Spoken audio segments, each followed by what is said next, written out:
নমস্কার, আমি প্রীতিকণা। সবাই কেমন আছো? ত্রিপুরা শান্তিনিকেতন মেডিকেল কলেজ ও হাসপাতালে পিজি কোচিংয়ের উদ্বোধন কিন্তু হয়ে গেছে। মেডিকেল কলেজের পড়াশোনা শেষ করা মানে তো লড়াইয়ে শেষ নয়, বরং এক নতুন এবং আরও কঠিন যুদ্ধের শুরু।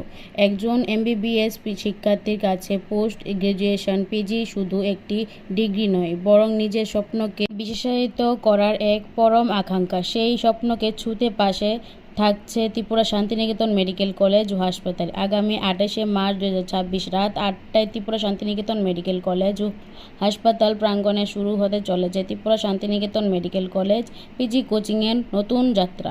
দেশের অন্যতম অভিজ্ঞ চিকিৎসকদের সহযোগিতা ও তত্ত্বাবধানে এই উদ্যোগ নেওয়া হয়েছে, যাতে ভবিষ্যৎ ডাক্তাররা উচ্চশিক্ষার প্রস্তুতিতে সঠিক দিশা পায়। গঙ্গারাম হাসপাতালের বিশিষ্ট চিকিৎসকরা এই কোচিং কার্যক্রমে যুক্ত থাকবেন, যা শিক্ষার্থীদের জন্য এক বড় সুযোগ। পিজি কোচিং এর নিয়ন্ত্রিত ক্লাস শুরু হতে যাচ্ছে 2 এপ্রিল 2026 থেকে। নতুন স্বপ্ন, নতুন লক্ষ্য এবং উন্নত শিক্ষার পথে একটি গুরুত্বপূর্ণ পদক্ষেপ। আপনারা যারাই ভাবছেন পিজি কোচিংয়ের জন্য অ্যাপ্লাই করবেন, আপনারা কিন্তু ত্রিপুরা শান্তিনিকেতন মেডিকেল কলেজে আপনারা যেতে পারেন এবং অ্যাপ্লাই করতে পারেন। নমস্কার, ধন্যবাদ, সবাই ভালো থাকবেন।